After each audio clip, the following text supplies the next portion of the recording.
Assalamu alaikum. Here is Mahnur Zubair for the subject of Romantic and Victorian poetry. So another poem we are going to discuss today is Ode to Autumn by John Keats. So let's start. Ode to Autumn, considered to be perhaps the most perfect of Keats' odes, undoubtedly so for its unity of impression, great choice of words and images, classical restraints, pictorial power, economy of expression, sense of proportion, symbolic implications, and above all, a direct love for nature.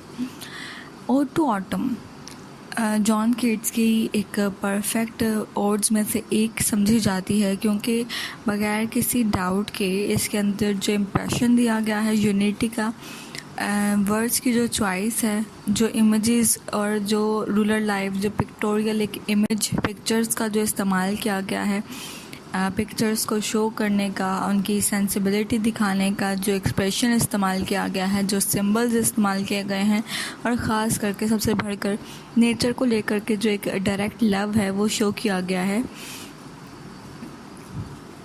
Everything in it cooperates to enchant a sensual as well as graphic description of the world of nature, giving a way to an architectural beauty that is unmatched. और इस poem के अंदर, इस odd के अंदर हर चीज़ को इस कदर सेंसिबिलिटी के साथ दिखाया गया है. सेंसुअल क्या होता है? जो ऐसी चीज़ जो आपकी तमाम सेंसेस को छुए, टच करे, ठीक है. और इस तरह से एक ग्राफिक डिस्क्रिप्शन, एक पिक्चर्स को इतनी खूबसूरती से डिस्क्राइब किया गया है, बयान किया गया है कि वो इस दुनिया की जो नेचर की जो खूबसूरती है उसको और ज़्यादा आर्किटेक्ट एक और फ़नकाराना तरीके से आपके सामने पेश कर देती है. उस खूबसूरती को और ज़्यादा खूबसूरत बना देती है जिसका कोई मैच ही नहीं है.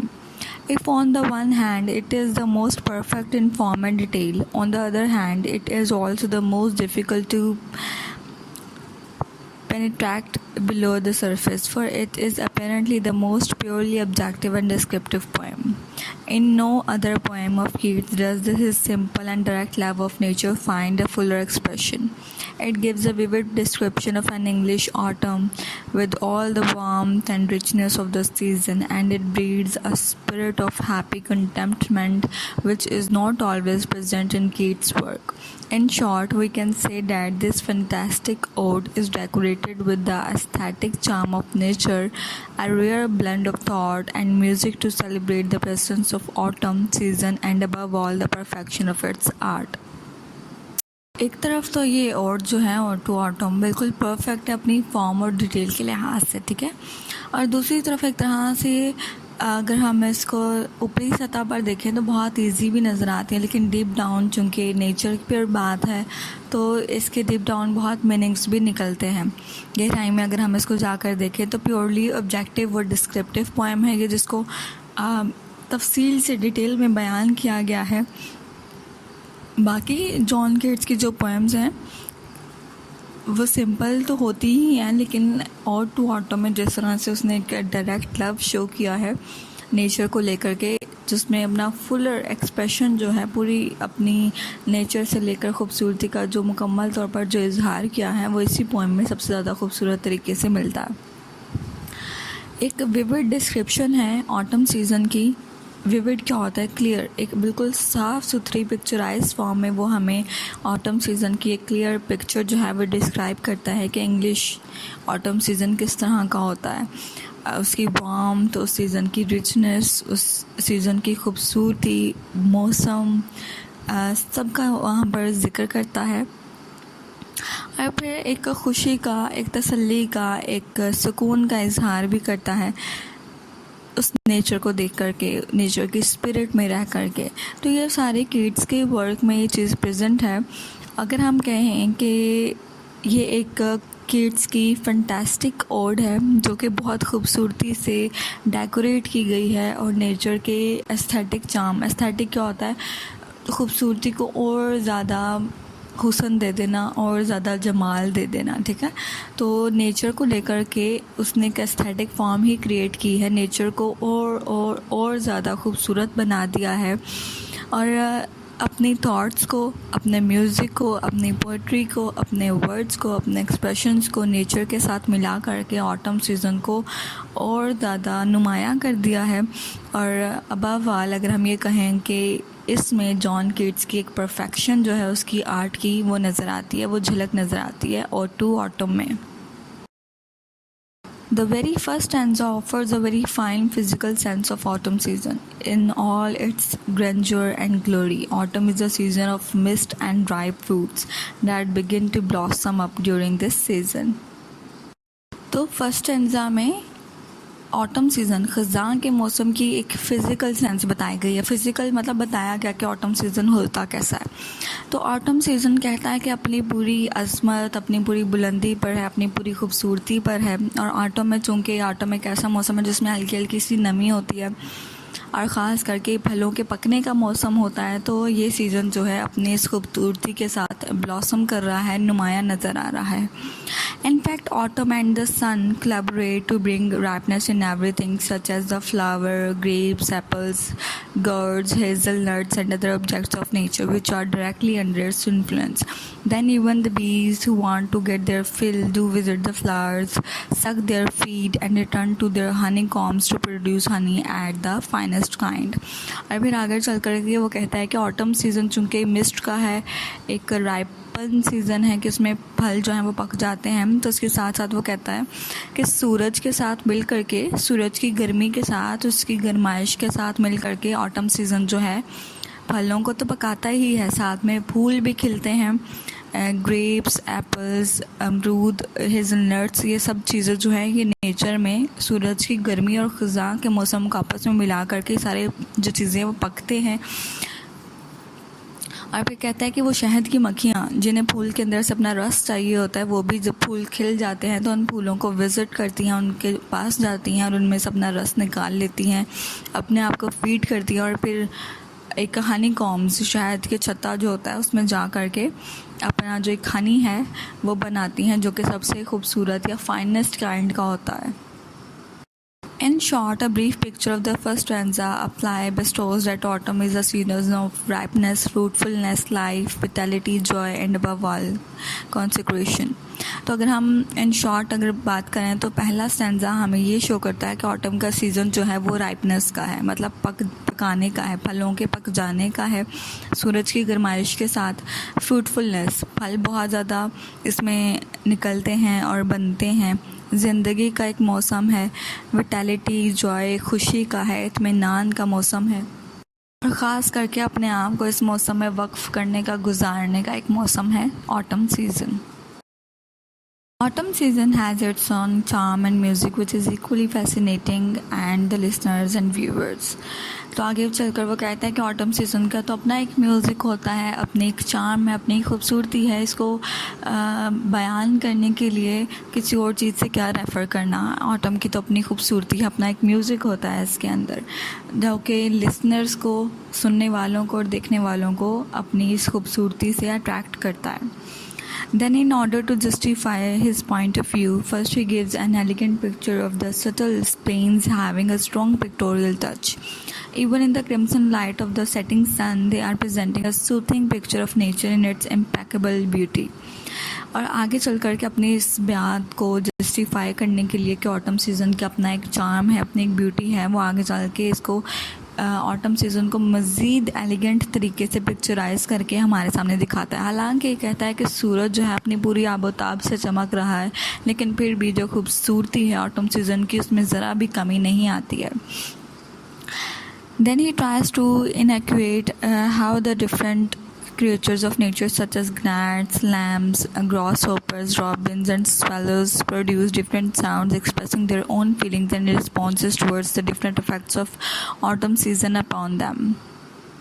और फिर आगे चल कर के वो कहता है कि किस तरह से इस दुनिया में मौजूद मुख्तलिफ़ क्रिएचर्स हैं, जैसे टिड्डियाँ, मक्खियाँ, भेड़ के बच्चे, ग्रास होपर्स, टिड्डियाँ, रॉबिन्स, परिंदे, स्वेलर्स जो हैं, किस तरह से मुख्तलिफ़ किस्म के साउंड्स जो हैं वो निकालते हैं और अपनी उन फीलिंग्स का इज़हार करते हैं अपनी आवाज़ के through.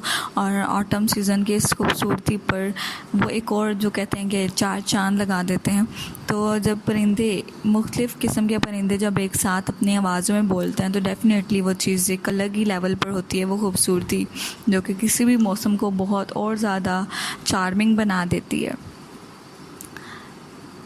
He very wisely asserts that the gnats mourn by the river, the lambs bleat on the hill, the grasshoppers sing from the hedge, on the birds twitter in the sky, thus exhibiting a variety of sound and music which is just the asset of autumn season।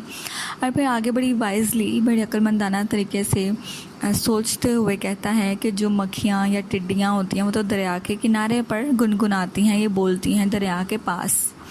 और भेड़ के बच्चे जो हैं या भेड़ें जो हैं वो छोटी छोटी पहाड़ियों पर होती हैं तो वहाँ से बोलती हैं। घास के जो टिड्डे होते हैं वो कहता है कि वो भी जो हैं अपने अपने घास के अंदर या किसी ज़मीन के अंदर से बोल रहे होते हैं। और परिंदे ख़ास करके अपने आसमानों पर से अपनी जो है खूबसूरत आवाज़ दे रहे होते हैं। तो यहाँ पर जब वो इस तरह से आपको बताता है कि किस तरह से कौन सा परिंदा कहाँ पर बोल रहा होगा, किस किस्म की आवाज़ में बोल रहा होगा, तो ये सारी चीज़ें जिसे वो इसे कहते हैं पिक्टोरियल टच देना। एक पिक्चर जो है वो रीडर्स के जहन में वो वैसे ही बना देता है बोल करके। और फिर वो कहता है कि किस तरह से एक वैरायटी ऑफ म्यूज़िक जो है, वैरायटी ऑफ साउंड जो है इन परिंदों का जब इकट्ठा निकल कर सामने आता है तो वही असल में ऑटम सीज़न का एक असासा है, एक ख़जाना है जिसको और ज़्यादा खूबसूरत बनाता है। A critical analysis of the poem would bestow that it propagates an entirely different mood of Keats, a mood of complete calm and serenity, a mood that sets his mind at rest and he is at peace with the world। Okay, अगर हम इस poem का critical analysis करें तो ये poem इस चीज़ को preach करती है, एक मैसेज जो है वो हमें देती है कि कीट्स के डिफरेंट मूड्स किस तरह के हैं।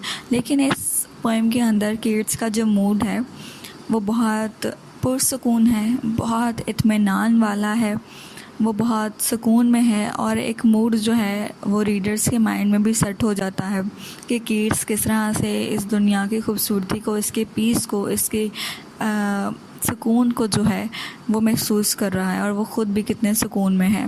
ही is fact enjoys the season of mist and mellow fruitfulness, feeling happy with the approach of ripeness prevailing in the whole atmosphere.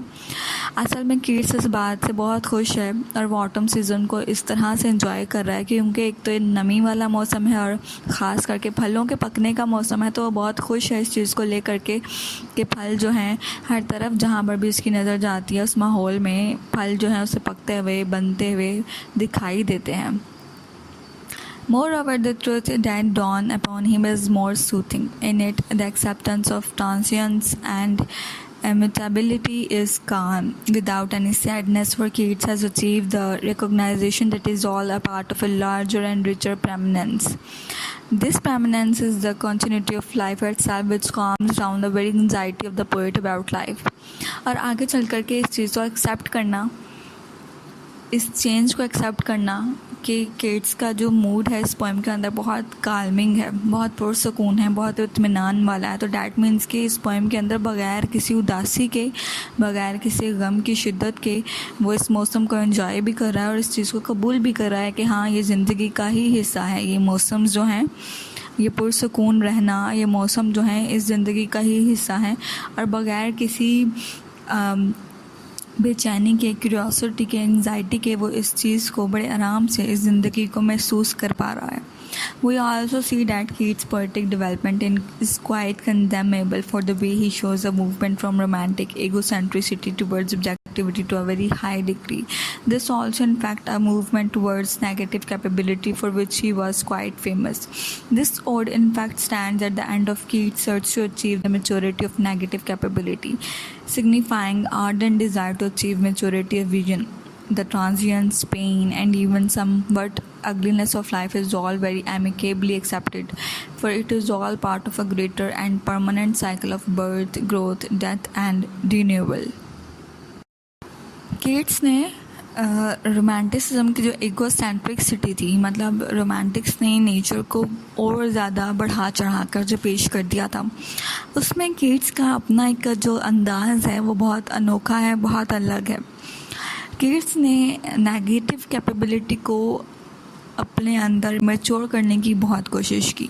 देखिए, ज़िंदगी खूबसूरत है, नेचर खूबसूरत है, लेकिन आप नेचर को इतना आइडियलाइज कर देते हैं कि फिर आप अपनी रियलिटी से भागने लगते हैं। लेकिन कीट्स वैसा नहीं है। कीट्स ने क्या किया है, कीट्स ने पेन्स को भी एक्सेप्ट किया है, अगलीनेस ऑफ लाइफ को भी एक्सेप्ट किया है। ज़िंदगी तल्ख है, परेशान करती है, उदास करती है, दर्द देती है, गम देती है, तकलीफ़ देती है। इन सब चीज़ों को वो एक्सेप्ट करता है और उसके साथ ही साथ वो इस नेचर पर बात करता है कि हाँ, नेचर भी खूबसूरत है। ये अलग ही सुकून इंसान को देती है, लेकिन इसका मतलब ये नहीं है कि आप इसको तरफ देखकर रियलिटी से भाग जाएंगे, उसको एक्सेप्ट करने से इनकार कर दें। तो कीट्स ऐसा नहीं करता। कीट्स अपनी मैच्योरिटी को, अपने उस विजन को मैच्योर करता है अपने अंदर। वो अगलीनेस ऑफ लाइफ को भी एक्सेप्ट करता है, पेन्स को भी एक्सेप्ट करता है, और उसी के साथ साथ नेचर की खूबसूरती को, उसकी चार्म को भी एक्सेप्ट करता है। Finally, we could say that the poem draws us very close to reality, thus giving a complete moral understanding of life and its continuity. Keats in fact allows life to flow in upon him. लिहाजा हम इस poem को समझ करके इस नतीजे पर या इस रियलिटी पर पहुंच सकते हैं कि कीट्स हमें इस बात को समझाने की कोशिश कर रहा है, या ये वो मैसेज देना चाह रहा है, या ये बताने की कोशिश कर रहा है कि ज़िंदगी को हमें समझना चाहिए। ज़िंदगी है कैसी है, और ज़िंदगी जो है वो हमेशा चलती रहती है, लाइफ गोज़ ऑन। और कीट्स इनफैक्ट इस चीज़ को एक्सेप्ट करता है कि ज़िंदगी जो है इसी फ्लो में चलती रहती है। In the presence of nature, nature के साथ साथ, and the rich store of the sense impression in meditative wisdom. और ख़ास करके जब एक इंसान गौर व फिक्र करने वाला हो, मेडिटेशन करने वाला हो, कंटेम्पलेशन करने वाला हो, तो वो काफ़ी नेचर को लेकर के सोचता है, समझता है, और अपनी ज़िंदगी पर भी काफ़ी सोचता है। And it is because of his realisation that he is not worried of the anticipation of the snows of winter, rather he is contented with the present happiness that is really inspiring him and giving him great joy. Autumn season चल रहा है अभी, तो इस वक्त वो कहता है कि मैं विंटर सीज़न या स्नोई सीज़न के बारे में नहीं सोचना चाह रहा, क्योंकि ऑटम सीज़न की अपनी एक खूबसूरती है। तो मैं इसी की खूबसूरती में अभी फ़िलहाल खो चुका हूँ, और इसी की खूबसूरती में खुशी जो है वो महसूस कर रहा हूँ, इत्मीनान, सुकून जो है वो महसूस कर रहा हूँ, और यही मुझे इंस्पायर कर रही है। Moreover, Keats' inclination towards Greek style and its spirit is quite vivid in the poem. A close observer would hardly find any romantic strangeness or mystery lying in it. Rather, the balance, proportion, and directness of classical art and the myth-making technique of the Greeks is quite evident in it. In short, we can say that the Ode is in fact the most architectural of his works of art, really upholding Keats' place in literature as a great metrical artist. और चूँकि हम पहले भी बात कर चुके हैं कि कीट्स जो है वो हेलेनिस्टिक है, मतलब Greek literature, Greek style, Greek culture को लेकर चलता है, उससे बहुत इंस्पायर है, उसको टच करता है। तो उसकी पोएट्री में ये सारी चीज़ें जो है बड़े बैलेंस के साथ, बड़े प्रपोर्शन के साथ ही देखने को मिलती हैं। किस तरह से वो क्लासिकल आर्ट, किस तरह से मिथ को अपनी टेक्निक्स में, अपनी पोएम्स में इस्तेमाल करता है, तो ये एविडेंट है, वाजिया है। तो इन शॉर्ट हम ये कह सकते हैं कि जॉन कीट्स की पोएम और टू ऑटम जो है इनफैक्ट उसकी फ़न का एक नमूना है, जीता जागता है, एक एग्जाम्पल है उसकी आर्ट की, जो कि कीट्स ने, जिसकी वजह से लिटरेचर में अपना एक आर्टिस्ट के तौर पर, एक ख़ास कर मैट्रिकल आर्टिस्ट के तौर पर अपना एक मुकाम जो है वो लिटरेचर में बनाया।